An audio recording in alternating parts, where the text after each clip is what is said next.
এবার আগে ভারতের জন্য ছোট নড়াচড়া করা শুরু করে দিচ্ছে। শাহেদ আব্দুর রাজ্জাক বিন ইউসুফ হাফিজাহুল্লাহর উপরে যারা আক্রমণ করেছে তারা হল আদায় দিচ্ছে।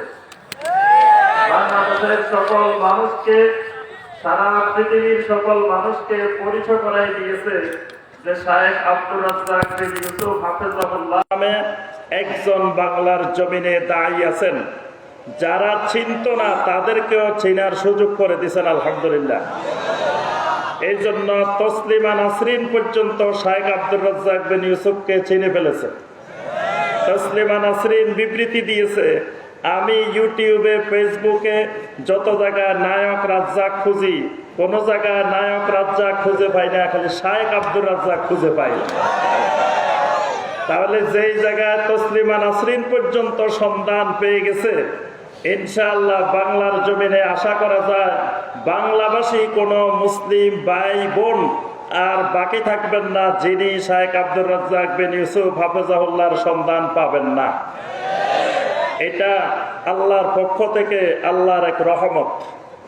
এই জন্য আমরা তাদেরকে বলতে চাই যে এইভাবে সন্ত্রাসী হামলা করে বাংলার জমিন থেকে তাওহীদের আওয়াজকে স্তব্ধ করা যাবে না।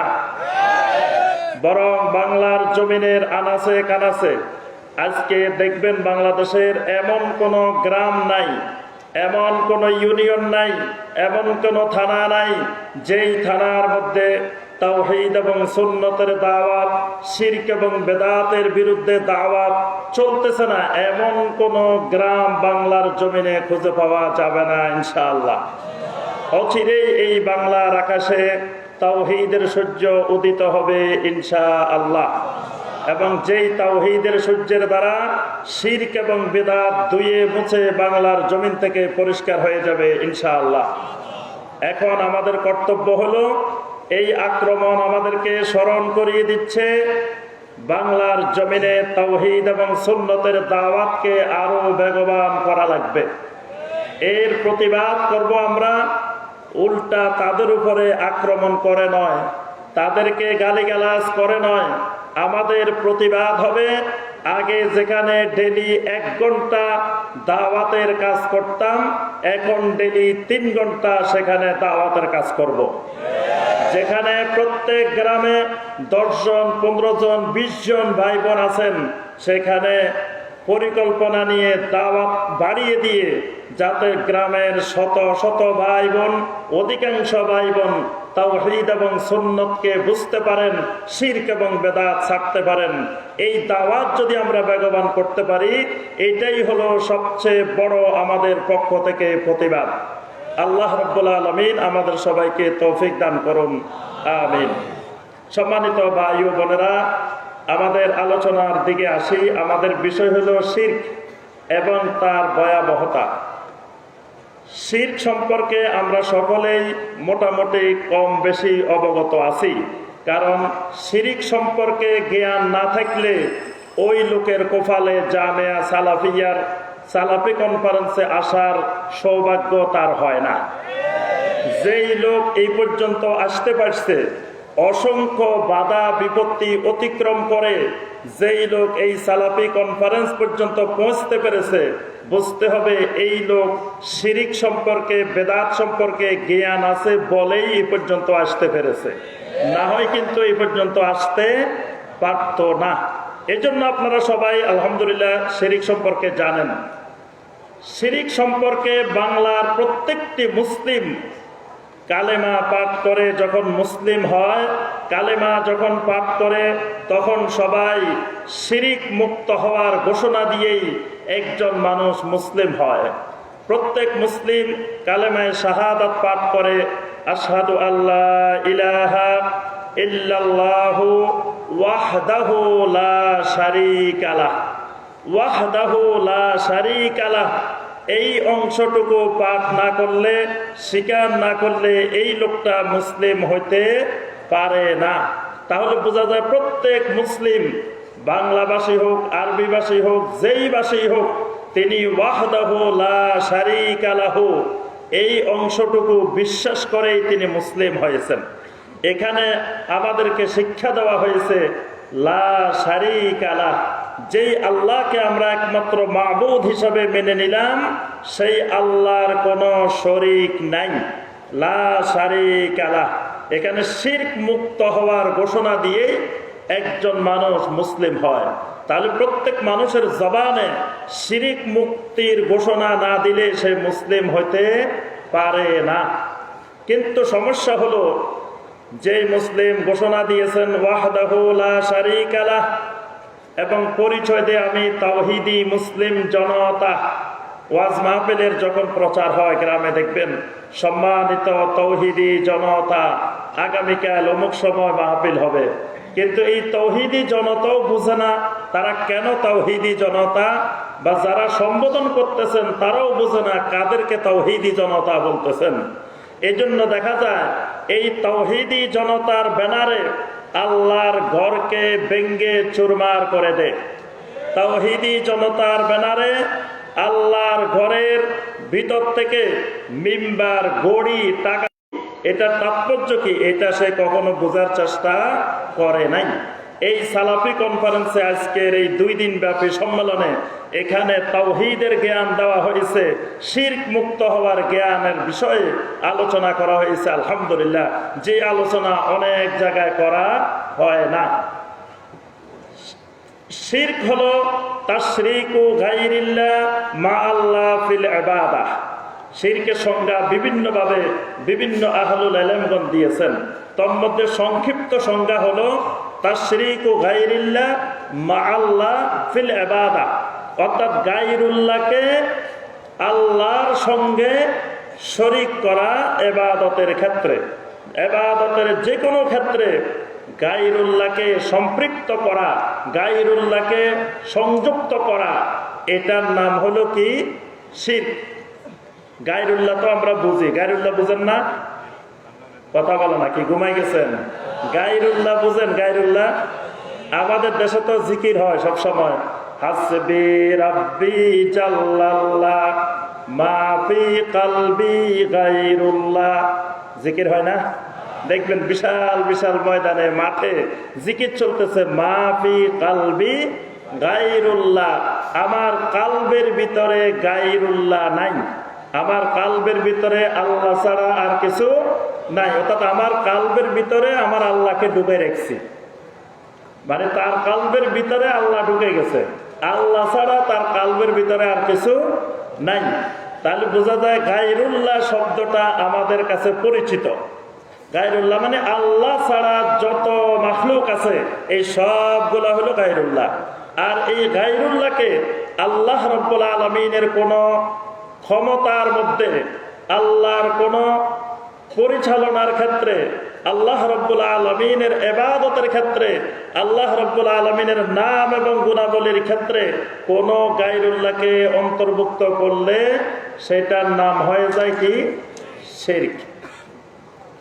যেমন আল্লাহ রাব্বুল আলামিন সমস্ত ক্ষমতার একচ্ছত্র মালিক, আল্লাহ রাব্বুল আলামিন মানুষের একমাত্র রিজিক দাতা, আল্লাহ রাব্বুল আলামিন মানুষকে রিজিক দেন। কারো যদি ছেলে মেয়ে সন্তান সন্ততি না হয়, তাকে সন্তান সন্ততি দেওয়ার একমাত্র মালিক কে? আল্লাহ।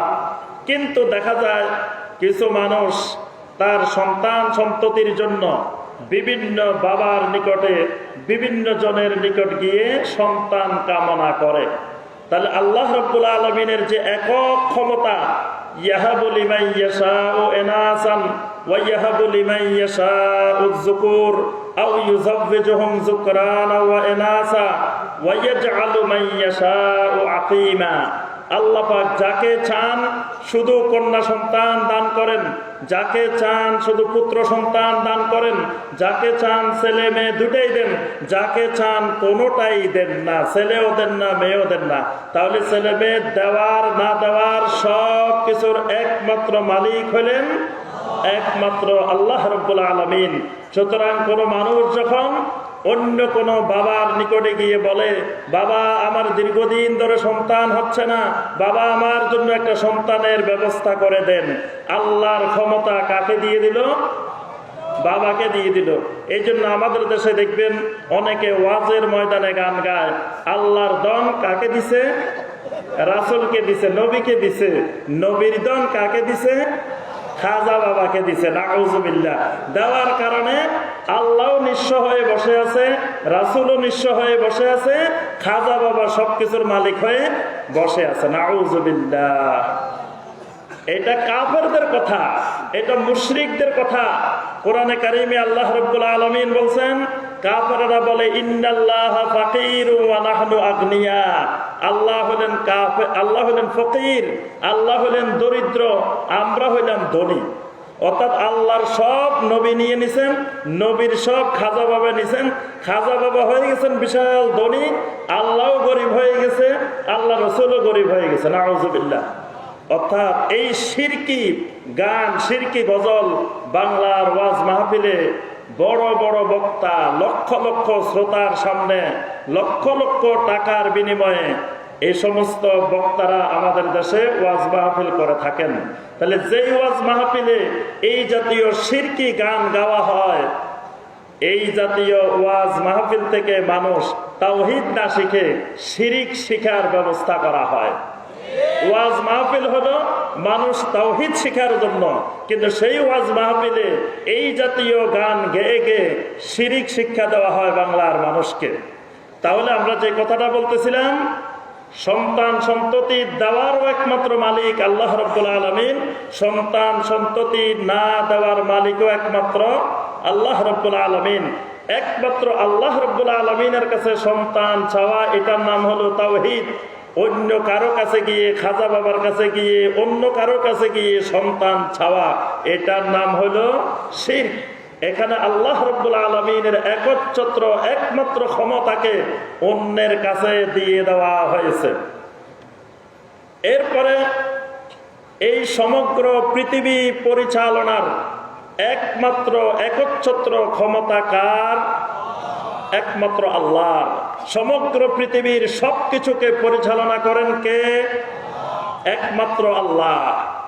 এখন আমি যদি বলি যে আল্লাহ একা একা পরিচালনা করেন না, আল্লাহ এই পৃথিবী পরিচালনা করার জন্য কিছু গাউস রেখেছেন, কিছু কুতুব রেখেছেন, কিছু আবদাল রেখেছেন, কিছু আওতাদ রেখেছেন, এদেরকে দিয়ে আল্লাহ রাব্বুল আলামিন পৃথিবী পরিচালনা করেন। তাহলে আল্লাহ রাব্বুল আলামিনের একচ্ছত্র যে ক্ষমতা ছিল পৃথিবী সমগ্র জাহান পরিচালনার, সেই পরিচালনার ক্ষমতার মধ্যে এই গাউস, কুতুব, আওতাদ, আবদালদেরকে শামিল করা হয়েছে, কিছু ক্ষমতা দিয়ে দেওয়া হয়েছে। এই জন্য দেখবেন বিভিন্ন ওয়াজ মাহফিলে বিভিন্ন জায়গায় শোনা যায় যে এই এলাকার কুতুব, বাংলার কুতুব, চট্টগ্রামের কুতুব, বরিশালের কুতুব, ঢাকার কুতুব, বিভিন্ন অঞ্চলের নাকি কুতুব আছে। কুতুবদের আবার কুতুবুল আকতাব আছে, আবার গাউস আছে, অনেক গাউসুল আজম আছে। এদেরকে দিয়ে আল্লাহ রাব্বুল আলামিন নাকি বিশ্ব পরিচালনা করে থাকেন। এই আল্লাহর একচ্ছত্র ক্ষমতাকে ভাগ করে দেওয়ার নাম হলো কি? শিরক। এজন্য দেখবেন বাংলাদেশের কুতুবদের মাঝে মাঝে মিটিং হয়। কোথায় মিটিং হয়? আফ্রিকার জঙ্গল। আপনারা দেখি সব মিটিং এর খবরও পান, আপডেট হয়ে যান সব সময়। তাহলে বাংলার কুতুবদের মিটিং হয় কোথায়? আফ্রিকার জঙ্গলে। বাংলার কুতুবেরা আল্লাহ রাব্বুল আলামিন তাদেরকে মদিনা মুনাওয়ারায় মিটিং করার সুযোগ দেন না, তাদেরকে মক্কা মুকাররমায় মিটিং করার সুযোগ দেন না, সুযোগটাই করে দেন আফ্রিকার জঙ্গলে। অর্থাৎ জঙ্গলের ভিতরে হিংস্র প্রাণী থাকে, তাদের নিরাপদ আবাসস্থল, তো তাদের সাথে ওনাদের মিল থাকার কারণে এই বৈঠকটার ব্যবস্থা করা হয় ওই জঙ্গলের ভিতরেই। ওই জঙ্গলের ভিতরে, আফ্রিকার জঙ্গলে এমন গাছও নাকি আছে যারা মানুষ খাই ফেলায়। বাংলার জমিনের কুতুব যারা, এরও মানুষের ঈমানকে এইভাবে গ্রাস করে ফেলায়। ওই গাছের সাথে তাদের সাদৃশ্য আছে বলে এই কুতুবদেরকে ওই আফ্রিকার জঙ্গলে নিয়ে মিটিং করানো হয়। যদি তাদের মদিনার ইলমের সাথে, মদিনার নবীর সাথে, মক্কা মুকাররমার সাথে তাদের যদি সম্পর্ক থাকতো, তাহলে তাদের মিটিং এরও ব্যবস্থা হইতো সেই মক্কা মদিনার মধ্যে। এই জাতীয় গাউস, কুতুব, আবদাল, আওতাদের বিশ্বাস এইটা হলো শিরকি বিশ্বাস। এই বিশ্বাসটা শিরকি বিশ্বাস। একদিন আমার এক মুসল্লি আমাকে বলতেছেন যে হুজুর, কালকে রাত্রে তো আমাদের মিটিং হয়েছিল। আমি জিজ্ঞাসা করলাম কোথায়? প্রথম আসমানে মিটিং হয়েছে। আমি বললাম কোন সময় গেছিলেন?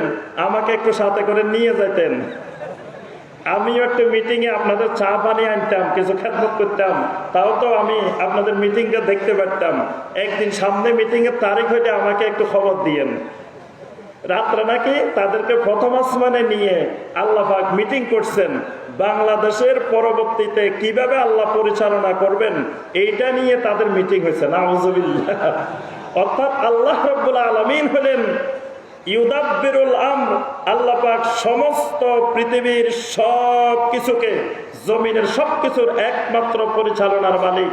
সেই পরিচালনার ক্ষেত্রে এই মানুষগুলাকে গাউস, কুতুব, আওতাদ, আবদাল নাম দিয়ে শিরিক করা হয়, ক্ষমতা দিয়ে দেওয়া হয়। এটার নাম হলো শিরক। আল্লাহ রাব্বুল আলামিনের ইবাদতের মধ্যে অন্য কারো ভাগ বসানো, এটার নাম হলো শিরক। যত ইবাদত আছে সমস্ত ইবাদত কার জন্য? একমাত্র আল্লাহর জন্য।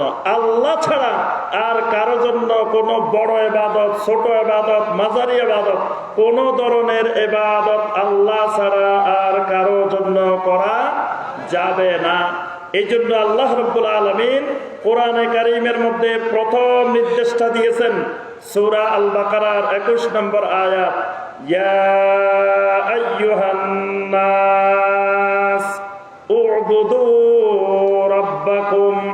হে দুনিয়ার সমস্ত মানুষ, যে যেখানে বসবাস করো না কেন, মঙ্গল গ্রহে থাকো, চাঁদে থাকো, যে কোনো গ্রহে থাকো না কেন, সমস্ত মানুষ শোনো, উবুদু রাব্বাকুম, ইবাদত করো, গোলামি করো একমাত্র তোমাদের রবের। তোমাদের রব ছাড়া আর কারো কোনো গোলামি, কোনো ইবাদত করা যাবে না। সমস্ত ইবাদতের একমাত্র মালিক হলেন আল্লাহ রাব্বুল আলামিন। এই কথাটা আল্লাহ রাব্বুল আলামিন বারবার ইমানদারদের থেকে আল্লাহ পাক স্বীকারোক্তি নেন সূরা আল ফাতিহার মধ্যে, ইয়্যাকা না'বুদু ওয়া ইয়্যাকা নাস্তাঈন। একমাত্র ইবাদত করি, একমাত্র গোলামি করি আপনার, একমাত্র সাহায্য চাই আপনার কাছে। অর্থাৎ আল্লাহ রাব্বুল আলামিন হলেন ইবাদতের একমাত্র মালিক। আল্লাহ রাব্বুল আলামিন ছাড়া অন্য কারো জন্য ইবাদতের সামান্য পরিমাণ করা হইলে, অন্য কাউকে একটু ভাগ দেওয়া হইলে এটার নাম হয় শিরক। যেমন সেজদা করা একটি গুরুত্বপূর্ণ ইবাদত। সেজদা এমন একটি ইবাদত, আল্লাহ রাসূল সাল্লাল্লাহু আলাইহি ওয়াসাল্লাম বলেন, আকরাবু মা ইয়াকুনুল আবদু ইলা রাব্বিহি ওয়া হুয়া সাজিদুন। আল্লাহর বান্দা রাব্বুল আলামিনের এত নিকটবর্তী হয়ে যায় যখন বান্দা সেজদারত অবস্থায় থাকে। অর্থাৎ সেজদার মাধ্যমে বান্দা আল্লাহর সবচাইতে নিকটবর্তী হয়ে যায়। এই সেজদা আল্লাহ রাব্বুল আলামিন ছাড়া আর কাউকে করা যাবে না।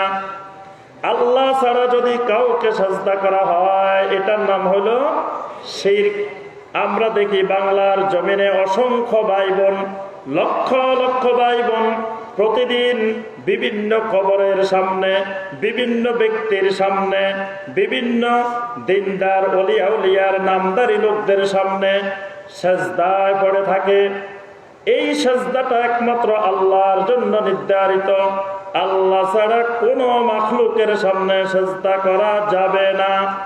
কিন্তু প্রতিনিয়ত আমরা দেখি অসংখ্য ভাই বোন তাদের ঈমান হারাচ্ছেন বিভিন্ন কবরের সামনে, বিভিন্ন জায়গায় গিয়ে সেজদা করার মাধ্যমে। এটার নাম হলো কি? শিরক। এবার আসেন, শিরক করলে অসুবিধা কি? শিরকের ক্ষতিকারক দিকগুলা কি কি? শিরকের বিশাল ক্ষতিকারক দিক, মানে শিরক হলো বিষ। শিরক হলো একটা বিষ। বিষ বুঝেন তো? বিষ যেমন অল্প খাইলেও ক্ষতিকর, বেশি খাইলেও ক্ষতিকর। কাউকে যদি বলি যে ভাই শোনেন, আপনি একটা টাকাও দেওয়া লাগবে না, আমি কিনে দিব 20টা, আর জীবনে একবার খাই দেখা দরকার আসলে এটা কি জিনিস। অনেকে বলে যে ভাই সিনেমা যে খারাপ জিনিস, না দেখলে বুঝবেন কেমনে, জীবনে তো একবার দেখা লাগে। তারপরে এটা যে খারাপ জিনিস আপনি বুঝবেন কিভাবে, একবার তো এটা দেখতে হয়, একবার দেখলেন আপনি বুঝবেন যে এটা খারাপ জিনিস। তো তাকে যদি বলেন যে ভাই এই বিষটা যে খারাপ, এটা যে ক্ষতি করে, তুমি বুঝবা কেমনে, একবার একটু এক চামচ খেয়ে দেখো, তো খেয়ে দেখে তুমি বুঝতে পারবা এটা ভালো না খারাপ। আচ্ছা, এরকম যদি খায়, এক চামচ খায়, কেউ খাইতে রাজি হবে? আপনি কিনি দিলে, ফ্রি দিলেও খাবে না। যত ওয়াজ নসিহত করবেন, ঘন্টার পর ঘন্টা ওয়াজ করিও, কাজ হওয়ার সম্ভাবনা নাই। লক্ষ টাকার বক্তা এনেও যদি তাকে বিষের উপকারিতা বুঝান, তাও কিন্তু বিষ খাওয়ার সম্ভাবনা নাই। শিরিকটা হলো একটা বিষাক্ত জিনিস, এটার এক চামচও ক্ষতিকর, এক বোতলও ক্ষতিকর, যত যেই পরিমাণে হোক না কেন, এটা একজন মুমিনের ঈমানের জন্য সবচেয়ে বড় ভয়ঙ্কর ক্ষতিকর জিনিস। শিরকের ভয়াবহ দিক হলো, এক নম্বর দিক, একজন মুমিনের তাওহীদকে নষ্ট করে দেয়। একজন মুমিনের মূল ঈমানী শক্তি হলো তাওহীদ, লা ইলাহা ইল্লাল্লাহ। লা ইলাহা ইল্লাল্লাহর অর্থ কি? আরবিতে বলেন দেখি। লা মা'বুদা বিহাক্কিন ইল্লাল্লাহ। লা ইলাহা ইল্লাল্লাহর অর্থ হলো লা মা'বুদা বিহাক্কিন ইল্লাল্লাহ। আল্লাহ ছাড়া হক কোনো মাবুদ নাই, সত্য কোনো মাবুদ নাই। আল্লাহ ছাড়া অসংখ্য বাতিল মাবুদ আছে, আল্লাহ ছাড়া শত শত হাজার হাজার বাতিল মাবুদ আছে, কিন্তু হক মাবুদ আর কেউ নাই। কারণ যাকে ইবাদত করা হয়, যাকে কেন্দ্র করে ইবাদত করা হয়, তার নাম হলো কি? মাবুদ। তাহলে বাংলাদেশে, ইন্ডিয়া, পাকিস্তান মিলাই কি সব মিলে 1 লক্ষ কবরের ইবাদত করা হয়, হবে না এরকম? কি হবে না? তাহলে 1 লক্ষ মাবুদ তো এখানেই আছে, আরো বেশি হবে। যে এত অধিক সংখ্যক মাবুদ, যাদেরকে কেন্দ্র করে প্রতিদিন লক্ষ লক্ষ কোটি কোটি মানুষ যাদের ইবাদত করে। তারপরে দেখেন কত মানুষ তুলসী গাছের ইবাদত করে, কত মানুষ গরুর ইবাদত করে, কত মানুষ ছাগলের ইবাদত করে, কত মানুষ আরো কত প্রাণীর কতভাবে ইবাদত করে। তাহলে এই সবগুলো এক একটা মাবুদ। এরকম বেজাল মাবুদ, নকল মাবুদ, অযোগ্য মাবুদ, 2 নম্বর মাবুদ লক্ষ লক্ষ আছে। আল্লাহ হলেন একমাত্র হক মাবুদ। এই জন্য কোরআনে কারিমে আল্লাহ পাক বলছেন, যালিকা বিআন্নাল্লাহা হুয়াল হক ওয়া আন্না মা ইয়াদউনা মিন দুনিহি হুয়াল বাতিল। আল্লাহ রাব্বুল আলামিন হলেন একমাত্র হক মাবুদ। এর বাহিরে দুনিয়ার মানুষ যাদেরকে ডাকে, যাদের ইবাদত করে, এরা হলো হুয়াল বাতিল, এরা হলো সব বাতিল মাবুদ। তাহলে লা ইলাহা ইল্লাল্লাহ অর্থ হলো কি? কিছুর থেকে কিছু হয় না, যা হয় আল্লাহর থেকে হয়। ঠিক আছে না? সবাই কয় না এটা ঠিক আছে? কিছুর থেকে কিছু হয় না, যা কিছু হয় আল্লাহর থেকে হয়। কি ঠিক আছে না? আমি যে নামাজ পড়ি না, এটাও আল্লাহর থেকে হয়। একজনকে বলি, ভাই নামাজ পড়েন না কেন? ভাই দোয়া করেন, ইনশাআল্লাহ পড়বো। অর্থাৎ ইনশাআল্লাহ আল্লাহ যদি চায় পড়বো, এখনো আল্লাহ চাইতেছে না আমি নামাজ পড়ি। মানে যদি আল্লাহ চায় ভবিষ্যতে, তাহলে ইনশাআল্লাহ পড়বো ইনশাআল্লাহ। তো এখন যে পড়ি না, এটা হলো আল্লাহ চাইতেছে না যে আমি নামাজ পড়ি, এই জন্য এখন পড়তেছি না। তাহলে কালেমার এই অর্থ কি ঠিক আছে? এই অর্থ ঠিক নাই। যদি কালেমার অর্থ করি, লা ইলাহা ইল্লাল্লাহ অর্থ হলো লা হাকিমা ইল্লাল্লাহ, আল্লাহ ছাড়া কোনো আইনদাতা, বিচারদাতা, ফয়সালাদাতা নাই। ঠিক আছে না? অনেকের মনে সন্দেহ আছে মানে। ঠিক আছে? কালেমার সঠিক অর্থ, যুগে যুগে সালাফে সালেহিন কালেমার অর্থ করেছেন এটা। লা ইলাহা ইল্লাল্লাহর অর্থ হলো লা মা'বুদা বিহাক্কিন ইল্লাল্লাহ। আরবিতে মনে রাখবেন যে আল্লাহ ছাড়া কোনো হক মাবুদ নাই, এটাই হলো কালেমার অর্থ। যখনই আল্লাহ ছাড়া কারো জন্য একটা ইবাদত করলাম, তখন আমি এই কালেমার শর্ত লঙ্ঘন করে ফেললাম। আমার ঈমান, আমার তাওহীদ এখানে নষ্ট হয়ে গেছে।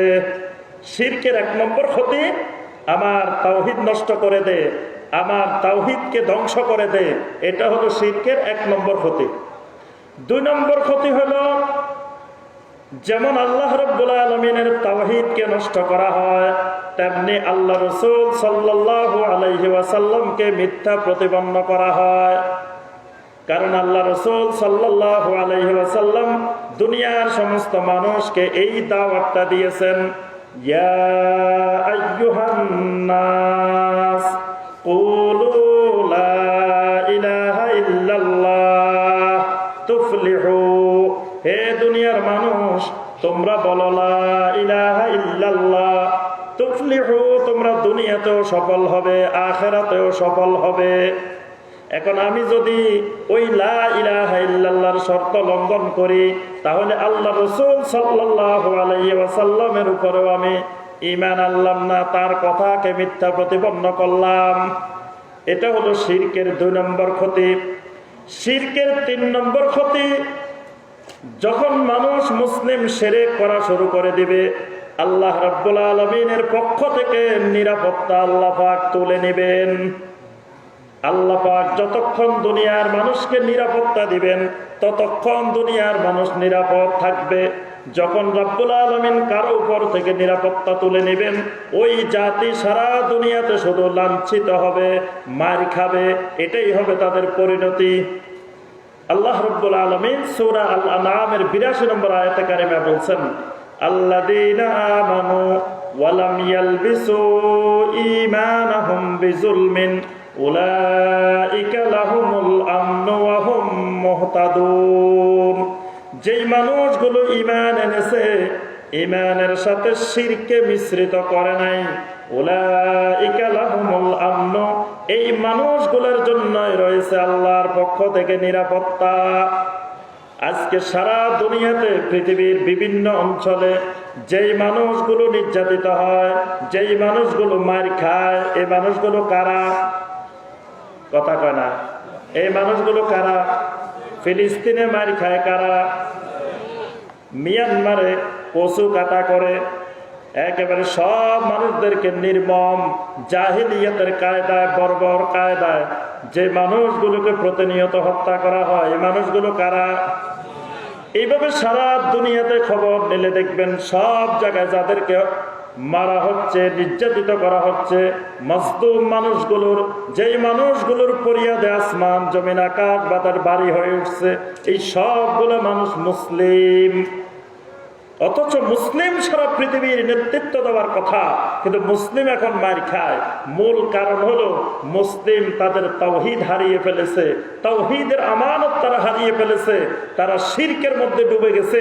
এই জন্য আল্লাহ রাব্বুল আলামিন তাদের উপর থেকে নিরাপত্তা তুলে নিয়েছেন। এই জন্য আজকে সারা দুনিয়াতে মুসলিম মার খায়। আবার যদি মুসলিমদেরকে সেই খোলাফায়ে রাশেদার মতো গৌরব ফিরিয়ে আনতে হয়, তাহলে আবার শিরক ছেড়ে তাওহীদের দিকে আসতে হবে। আজকে অনেকে মুসলিমদেরকে দিন কায়েমের জন্য, দিন বিজয়ের জন্য কত রকমের তন্ত্র মন্ত্র পদ্ধতি দুনিয়ার মানুষকে শিখায়, যে আসো আমরা এই পদ্ধতিতে আল্লাহর দিন কায়েম করে ফেলি, এই পদ্ধতিতে আল্লাহর দিনকে বিজয় করে ফেলি। অথচ যেই দেশের এখনো অধিকাংশ মানুষ, বিশাল মানুষ এখনো তাওহীদ বুঝে না, শিরক বুঝে না, সেই দেশে দিন কায়েম করে ফেলবো, এটার চেয়ে হাস্যকর বিষয় আর কিছু হইতে পারে না। আমরা কিছুদিন আগেই মাত্র দেখেছি কত মুসলিমের সন্তান শিরকের পক্ষে দাঁড়িয়ে গেছে, শিরকের পক্ষে প্রকাশ্যে মাঠে ময়দানে কথা বলছে, অথচ তারা সবাই মুসলমানের সন্তান। তাহলে মুসলিম সন্তান এখন শিরক বুঝে না, তাওহীদ বুঝে না। এখন সবচেয়ে বড় ইসলামী আন্দোলন, এই দেশে দিন বিজয়ের আন্দোলন, গ্রামে গঞ্জে বাংলার সর্বত্র বাংলার মানুষের ঘরে ঘরে তাওহীদ বোঝানো আর শিরক বোঝানো, এটাই হলো সবচেয়ে বড় ইসলামী আন্দোলন, এটাই হলো দিন কায়েমের পন্থা। কারণ বাংলার মানুষ যতদিন পর্যন্ত শিরক আর তাওহীদ বুঝবে না, এতদিন আপনি যদি রাষ্ট্রের চেয়ারে রাষ্ট্রের ক্ষমতায় বসে শিরক দূর করার জন্য নির্দেশ দেন, বাংলার মানুষেরাই আপনাকে ক্ষমতার চেয়ার থেকে নামাই দিবে। কারণ তারা এখনো শিরকের পক্ষে, তারা এখনো বুঝে না কোনটা শিরক কোনটা তাওহীদ। এই জন্য আমার ভাইরা এবং বোনেরা, শিরকের বড় ক্ষতিকর দিক হলো শিরক করলে আল্লাহ পাক ওই বান্দার উপর থেকে নিরাপত্তা তুলে নেন। 4 নম্বর শিরকের বড় ক্ষতি হলো শিরকের চেয়ে বড় জুলুম আর কোনটা হইতে পারে না। আল্লাহ পাক শিরকে জুলমে আজিম বলছেন। 5 নম্বর শিরকের ক্ষতিকর দিক হলো শিরিক নিয়ে যদি কেউ মারা যায়, আল্লাহ রাব্বুল আলামিন ইচ্ছা করলে সব গুনাহ মাফ করে দিতে পারেন, কিন্তু শিরকের গুনাহ আল্লাহ রাব্বুল আলামিন মাফ করবেন না। 6 নম্বর শিরকের ক্ষতিকর দিক হলো আল্লাহ রাব্বুল আলামিন শিরিক করার কারণে তার সমস্ত আমলকে বরবাদ করে দিবেন। যত বড় আমল হোক, যত বেশি আমল হোক, লাইয়াহ বাতান্না আমালু, সমস্ত আমল সাথে সাথে শিরিক করার সাথে সাথে নষ্ট হয়ে যায়। শিরকের 7 নম্বর ক্ষতি হলো শিরিককারীর জন্য আল্লাহর জান্নাতকে আল্লাহ রাব্বুল আলামিন হারাম করে দেন। আল্লাহর জান্নাত ওই বান্দা শিরিককারী পায় না, তার ঠিকানা হয়ে যায় জাহান্নাম। সম্মানিত ভাই ও বোনেরা, শিরকের আরো অনেক ক্ষতিকর ভয়াবহ দিক আছে। এজন্য একজন মুসলিম সব সময় শিরিক থেকে মুক্তির জন্য আল্লাহর কাছে ফরিয়াদ করবে, শিরিক থেকে বাঁচার জন্য আল্লাহর কাছে দোয়া করবে। আল্লাহুম্মা ইন্নী আউযু বিকা মিন আন উশরিকা বিকা, হে আল্লাহ, আপনার সাথে যাতে শিরিক করা থেকে আমি আপনার কাছে আশ্রয় চাচ্ছি। সবসময় আল্লাহর পানা চাইতে হবে। কোরআনে কারিমের সর্বপ্রথম নিষেধাজ্ঞা আল্লাহ রাব্বুল আলামিন শিরকের উপরে নিষেধাজ্ঞা দিয়েছেন। কোরআনে কারিমের প্রথম থেকে যদি আমরা তেলাওয়াত করতে থাকি, তেলাওয়াত করে করে আসতে থাকি, আমরা দেখব আল্লাহ রাব্বুল আলামিন কোরআনে কারিমের 21 নম্বর সূরা আল বাকারার 21 নম্বর আয়াতে কারিমা পর্যন্ত কোনো নিষেধাজ্ঞা দেন নাই। 22 নম্বর আয়াতে এসে সর্বপ্রথম নিষেধাজ্ঞাটা দিয়েছেন, ফালা তাজআলু লিল্লাহি আনদাদা ওয়া আনতুম তা'লামুন, খবরদার জেনে বুঝে আল্লাহর সাথে কোনো সমকক্ষ নির্ধারণ করিও না। সর্বপ্রথম আল্লাহ রাব্বুল আলামিন শিরকের ব্যাপারে নিষেধ করেছেন। এরপর আমরা দেখি নবী সাল্লাল্লাহু আলাইহি ওয়াসাল্লাম যখন রিসালাতের দায়িত্ব পেলেন, আল্লাহ রাব্বুল আলামিন সূরা আল মুদ্দাসসির নাযিল করে নবী সাল্লাল্লাহু আলাইহি ওয়াসাল্লামকে তার রিসালাতের কি দায়িত্ব সেটা বর্ণনা করে দিয়েছেন। সূরা আল মুদ্দাসসিরের শুরুতেই আল্লাহ পাক নবী সাল্লাল্লাহু আলাইহি ওয়াসাল্লামকে প্রথম যে নির্দেশটা দিয়েছেন, ইয়া আইয়ুহাল মুদ্দাসসির কুম ফাআনজির। আল্লাহ রাব্বুল আলামিন নবী সাল্লাল্লাহু আলাইহি ওয়াসাল্লামকে সুন্দর একটি সিফাত দিয়ে ডাক দিলেন, ইয়া আইয়ুহাল মুদ্দাসসির, হে চাদর আবৃত আমার বন্ধু, কুম ফাআনজির, চাদর গায়ে দিয়ে কম্বল গায়ে দিয়ে শুয়ে থাকলে হবে না।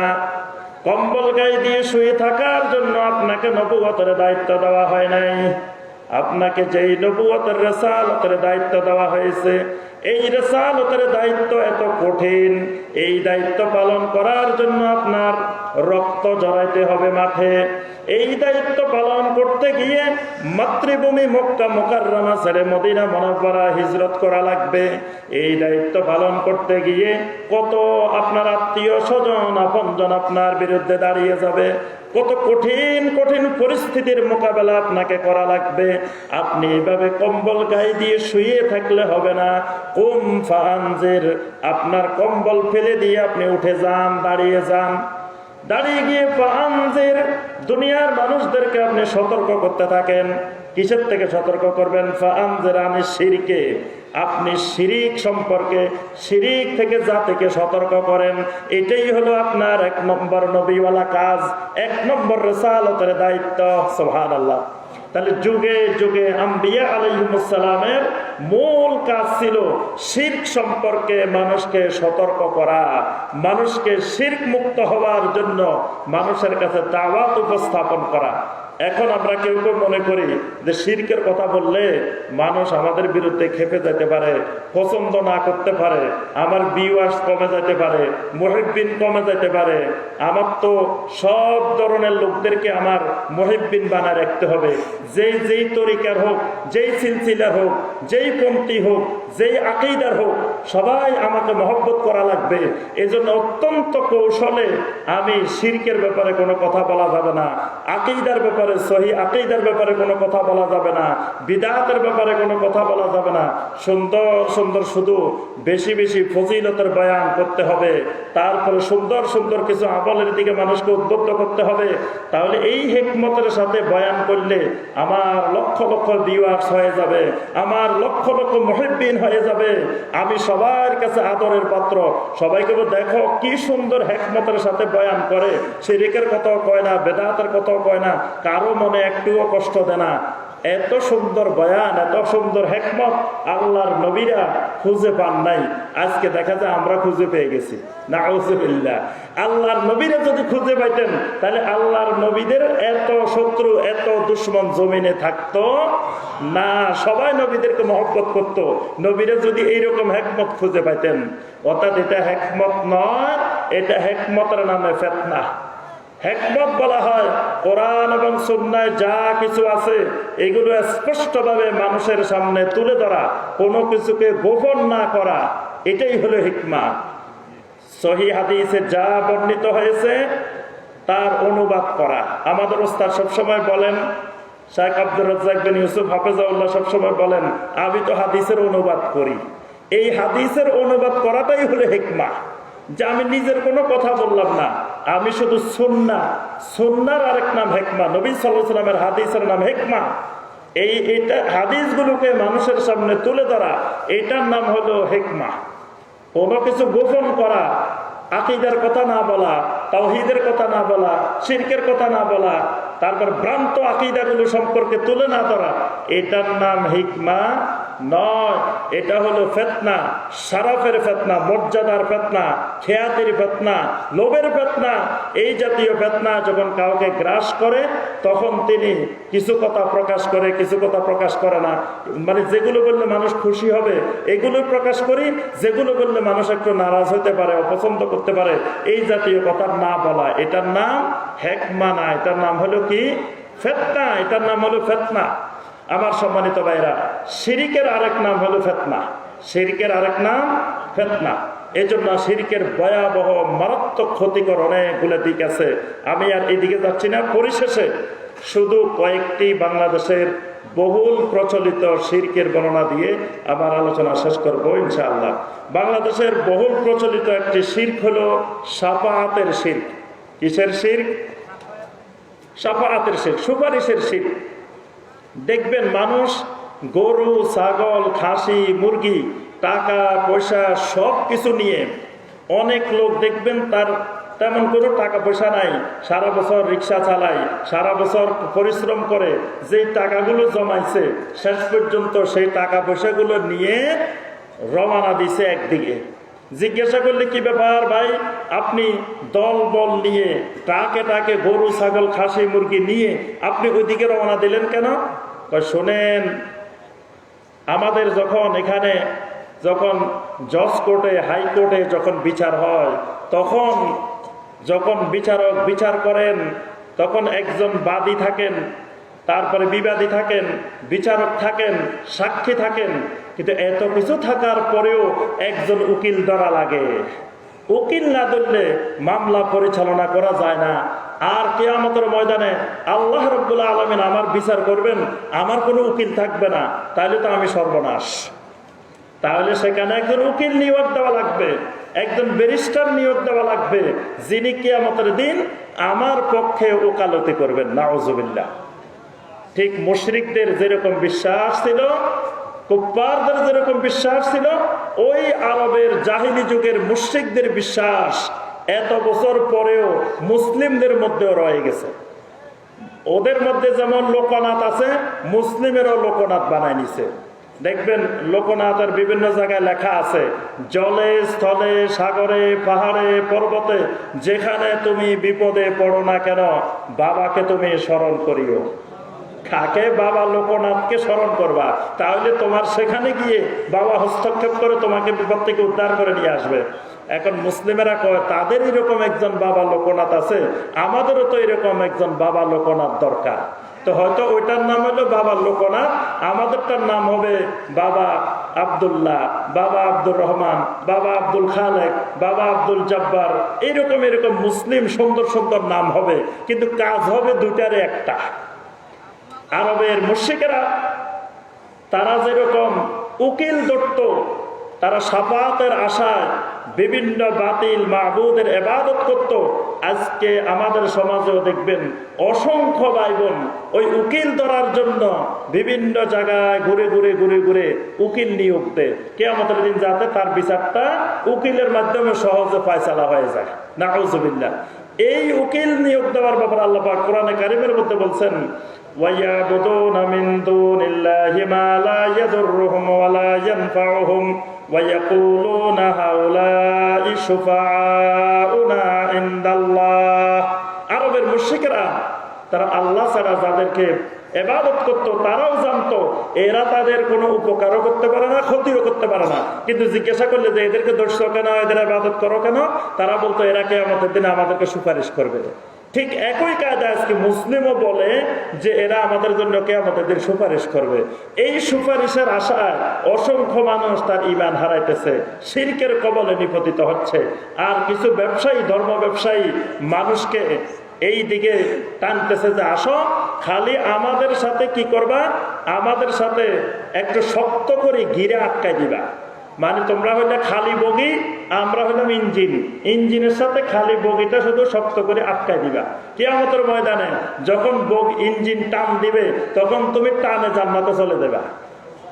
এখন ওই ইঞ্জিন যদি জান্নাতের দিকে না যায়, ইঞ্জিন যদি জাহান্নামের দিকে যায়, তাহলে তার ছুটানোর কোনো ব্যবস্থা নাই। এবার ওই ইঞ্জিন জাহান্নামের দিকে গেলে এই যারা লাগাইছে শক্ত করে আটকাই দিছে সেখানে আর খোলার ব্যবস্থা নাই, তারাও জাহান্নামের দিকে চলে যাবে। এই প্রলোভন দিয়ে কেউ কেউ বলতেছে, শোনেন কিয়ামতের ময়দানে কিন্তু আমাদের বিশাল বিশাল যাত্রীবাহী বাস রিজার্ভ করা থাকবে। কেউ কেউ বলতেছে, শুনেন আমাদের বিশাল বিশাল জাহাজ কিন্তু রিজার্ভ করা আছে। কেউ কেউ বলেন আমাদের বিশাল বিশাল লঞ্চ রিজার্ভ করা আছে। আমরা কত কারামত শুনি প্রতিদিন সব সময়, যে আপনার মাদ্রাসা ভাঙতে ভাঙতে ভাঙতে ভাঙতে নদী মাদ্রাসার কিনারায় চলে আসছে, তারপরে হুজুরে খালি একটা চিঠি লিখে দিছে, বাস এখানে সাগরে পালাইছে, এইটা চর দিতে দিতে দিতে 3 মাইল চলে গেছে। মানে হুজুরের চিঠির কারণে এই নদী ভাঙ্গা বন্ধ হয়ে একেবারে 3-4 মাইল দূরে চলে গেছে। এইটা কারামত আপনারা শুনেন নাই? এরকম মানুষ মনে হয় নাই?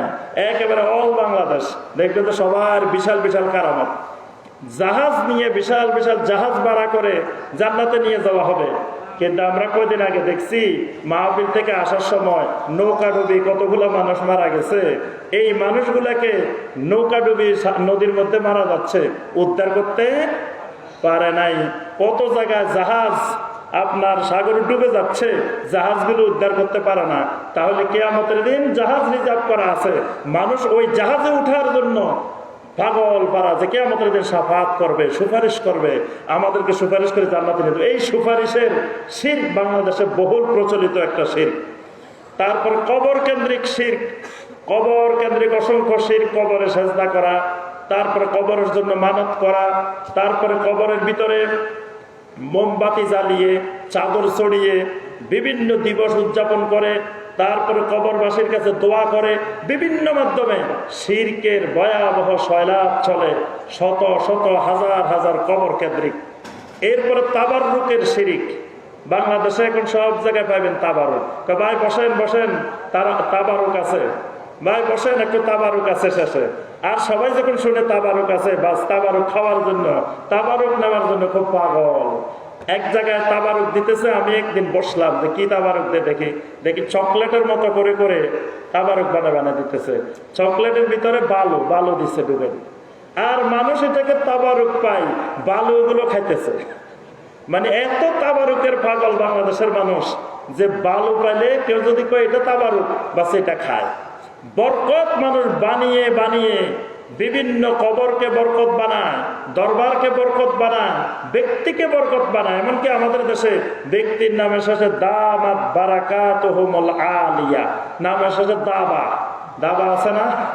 অনেকে দাবা বোঝে না, কিন্তু দাবা কি জিনিস? দাবা লেখা আছে। দাবা হলো দামাত বারাকাতুহুমুল আলিয়া, তার সুউচ্চ বারাকাত অব্যাহত থাকুক। তা এখন হুজুরের বরকত পাইল কোথায়? হুজুর নিজেকে বরকতওয়ালা মনে করে, মোবারক মনে করে, অথচ আম্মা জান আয়েশা রাদিয়াল্লাহু তাআলা আনহা বলতেছেন আল্লাহ রাসূল সাল্লাল্লাহু আলাইহি সাল্লাম যখন অসুস্থতায় যখন শুয়ে আছেন বিছানায়, মৃত্যুর পূর্ব দিকে, ওফাতের কিছুদিন পূর্বে, তখন আমি সূরা আল ইখলাস, সূরা আল ফালাক, সূরা আন-নাস, এই মুআব্বাযাতুর সূরাগুলো তেলাওয়াত করে করে নবী সাল্লাল্লাহু আলাইহি ওয়াসাল্লামের হাতের মধ্যে ফু দিতাম, আর নবী সাল্লাল্লাহু আলাইহি ওয়াসাল্লামের হাত দিয়েই তার শরীরকে মাসে করতাম। কারণ লি বারাকাতি ইয়াদিহিমা, কারণ আল্লাহ রাসূল সাল্লাল্লাহু আলাইহি ওয়াসাল্লামের দুই হাতের মধ্যে বরকত আছে। কিন্তু আমি আয়েশার হাতের মধ্যে বরকত না, আমি বরকতওয়ালা না, আল্লাহ রাসূল সাল্লাল্লাহু আলাইহি ওয়াসাল্লামের হাত বরকতওয়ালা। তাহলে সাহাবায়ে কেরাম নিজেদেরকে বরকতওয়ালা মনে করতেন না, মোবারক মনে করতেন না। কিন্তু এখন আমাদের দেশে কতজন দাবা বরকতওয়ালা মনে করে নিজেদেরকে, তাদের মধ্যে বিশাল বরকত, এই বরকত ছড়াই দেন। আর মানুষ বরকতের কথা শুনলে, তাবারুকের কথা শুনলে বিভিন্ন শিরকি অনুষ্ঠানে যোগ দিয়ে তাবারুক আনতে যায়, বেদাতি অনুষ্ঠানে যোগ দিয়ে তাবারুক খাইতে যায়, তাবারুক আনতে যায়। এই চলে আরেক তাবারুকের শিরক। তারপরে তামিমের শিরক, তাবিজের শিরক। তাবিজের শিরক বাংলার ঘরে ঘরে চলতেই থাকে। তাবিজ আর বলে যে ভাই এটা তো আমরা কোরআন দিয়ে দিছি, কোরআন দিয়ে দিলে তো অসুবিধা নেই। কোরআনে কারীম দিয়ে যদি এই তাবিজ দেওয়া যেত, তা আল্লাহ রাসূল সাল্লাল্লাহু আলাইহি ওয়াসাল্লাম সর্বপ্রথম এই ব্যবহারটা করতেন। আল্লাহ রাসূল সাল্লাল্লাহু আলাইহি ওয়াসাল্লাম সর্বপ্রথম তার দুই নাতি হাসান এবং হুসাইন রাদিয়াল্লাহু তাআলা আনহুমাকে দুইটা তাবিজ দিয়ে দিতেন। বলতেন যে আর কাউকে দিয়ে আর না দিই, নাতি তোমাদেরকে দুইটা দিয়ে দিলাম। কি বলেন, মানুষের মাতার নাতি থাকলে দিয়ে দেয় না? তা আল্লাহ রাসূল সাল্লাল্লাহু আলাইহি ওয়াসাল্লাম আর কাউকে না দিলেও তো দুই নাতিকে দুইটা দিতেন। এবং হাদিসের মধ্যে দেখতাম আমরা যে নবী সাল্লাল্লাহু আলাইহি ওয়াসাল্লাম দুই নাতিকে দুইটা তাবিজ দিয়েছেন, দুই নাতির এখান দিয়ে সুন্দর করে দুইটা তাবিজ ঝুলে থাকতো, আমরা তাবিজগুলো ধরে ধরে আদর করতাম। এরকম হাদিসে আসতো না? কিন্তু দেখা যায় কোন হাদিসে এরকম কোন বর্ণনা আসে নাই। অর্থাৎ নবী সাল্লাল্লাহু আলাইহি ওয়াসাল্লাম কোরআনে কারীমকে এই কাজে ব্যবহার করেন নাই, বরং নবী সাল্লাল্লাহু আলাইহি ওয়াসাল্লাম ফতোয়া দিয়েছেন মান তাআল্লাকা তামিমাতান ফাকাদ আশরাকা, যে তাবিজ ঝুলায় সে শিরক করে। কোরআন দিয়ে ঝুলাইলেও শিরক করে, কোরআন বিহীন ঝুলাইলেও শিরক করে। যদি কোরআন দিয়ে দিলে শিরক না হতো, তাহলে নবী সাল্লাল্লাহু আলাইহি ওয়াসাল্লাম কোরআনকে আলাদা করতেন, বলতেন মান তাআল্লাকা তামিমাতান বিগাইরিল কোরআন ফাকাদ আশরাকা, যে কোরআন ছাড়া অন্য কিছু দিয়ে ঝুলায় সে শিরক করলো। নবী সাল্লাল্লাহু আলাইহি ওয়াসাল্লাম এই কথা বলে দিতেন। তারপরে আরেকটি বড় শিরক হলো দাহরিয়ার শিরক, সেটি হলো প্রকৃতিবাদিতার শিরক। এই শিরকের কবলে অসংখ্য মানুষ। সবাই বলতে থাকে যা হচ্ছে প্রকৃতির কারণে, বৃষ্টি হইতেছে প্রাকৃতিক কারণে বৃষ্টি হইতেছে, ঝড় তুফান হইতেছে প্রাকৃতিক কারণে হইতেছে, এটা হইতেছে সব প্রাকৃতিক কারণে হইতেছে, মানে সব প্রকৃতিকে ক্ষমতাশালী মনে করা হয়। এটাও প্রকৃতির শিরক, দাহরিয়ার শিরক। তারপরে আপনার বিভিন্ন ধরনের আল্লাহ ছাড়া অন্যদের কাছে দোয়া করার শিরক, এইটা তো একেবারে অহরহ সবসময় চলতেছে, যে আল্লাহ ছাড়া কত জনের কাছে মানুষ দোয়া করতেছে, আল্লাহ ছাড়া অন্যের উপরে তাওয়াক্কুল করতেছে। তারপরে আল্লাহ রাব্বুল আলামিন কেন্দ্রিক অসংখ্য শিরক। আল্লাহকে কেউ কলবের ভিতরে ঢুকাই নিচ্ছে, আল্লাহ রাব্বুল আলামিনকে কেউ আসমান জমিনে কোথাও আল্লাহ নাই, আল্লাহ তার ভিতরে ঢুকে গেছে, সব জায়গা থেকে মুক্ত করে আল্লাহকে কালবে ঢুকাচ্ছে। কেউ আল্লাহ রাব্বুল আলামিনকে, নবী সাল্লাল্লাহু আলাইহি ওয়াসাল্লামকে আল্লাহর সূরতে দুনিয়াতে আত্মপ্রকাশ পাইছে এরকম মনে করতেছে, নাউযুবিল্লাহ। কেউ মনে করতেছে আমাদের বাবা আল্লাহর সূরতে আরশে যায় বসে থাকে, নাউযুবিল্লাহ। বিভিন্ন সূরতে আল্লাহ রাব্বুল আলামিন কেন্দ্রিক এই শিরিক আমাদের সমাজে বহুল প্রচলিত। নবী সাল্লাল্লাহু আলাইহি ওয়াসাল্লামকে কেন্দ্র করে অসংখ্য শিরিক। নবী সাল্লাল্লাহু আলাইহি ওয়াসাল্লামকে কেউ মনে করেন নূরের তৈরি, কেউ মনে করেন আল্লাহর নূর দিয়ে আল্লাহ নবী সাল্লাল্লাহু আলাইহি ওয়াসাল্লামকে বানাইছেন, কেউ মনে করেন আল্লাহ সব জায়গায় হাজির নাজির, কেউ মনে করেন নবী সাল্লাল্লাহু আলাইহি ওয়াসাল্লাম গায়েবের সমস্ত এলবে গায়েবের মালিক। অসংখ্য নবী সাল্লাল্লাহু আলাইহি ওয়াসাল্লাম কেন্দ্রিক এইরকম শিরক সমাজে প্রচলিত আছে। এরপরে আপনার গণকের কাছে যাওয়ার শিরিক, উসিলার শিরিক, তারপরে শুভ অশুভ মঙ্গল অমঙ্গলের শিরিক, এইরকম অসংখ্য শিরক আমাদের সমাজে বহুল প্রচলিত। সম্মানিত ভাই ও বোনেরা, আমি আর আলোচনা দীর্ঘায়িত করব না। তো মূল কথা হলো, শিরক অত্যন্ত বিপজ্জনক এবং ভয়াবহ, ঈমানের জন্য সবচাইতে ক্ষতিকর এক জিনিসের নাম হলো শিরক। এই শিরক থেকে সবসময় 100 গজ দূরে থাকতে হবে, সবসময় শিরিক থেকে নিরাপদ থাকতে হবে। শিরকের দিকে ধাবিত করে এইরকম কোন কাজের দিকেও যাওয়া যাবে না। কারণ শিরকের দ্বারা আমার ঈমান নষ্ট হবে, আমল নষ্ট হবে, তাওহীদ নষ্ট হবে, জান্নাত নষ্ট হবে। এই জন্য শিরিক থেকে মুক্ত থাকা আমাদের জন্য অন্যতম গুরুত্বপূর্ণ একটি ফরজ। আল্লাহ রাব্বুল আলামিন আমাদের সবাইকে শিরক মুক্ত তাওহীদি ঈমান নসিব করুন। আল্লাহ রাব্বুল আলামিন আমাদেরকে শিরক মুক্ত সুন্নতি আমল নসিব করুন। আল্লাহ রাব্বুল আলামিন এই সালাফি কনফারেন্সকে কবুল ও মঞ্জুর করে নিন। আল্লাহ রাব্বুল আলামিন এই সালাফি কনফারেন্সের সকল আলোচক, সকল শ্রোতা, সকল দর্শক, সকল মুহিব্বিন, সকল সহযোগিতাকারী সবাইকে আল্লাহ রাব্বুল আলামিন কবুল ও মঞ্জুর করে নিন এবং আপনাদেরকে আল্লাহ পাক নিরাপদে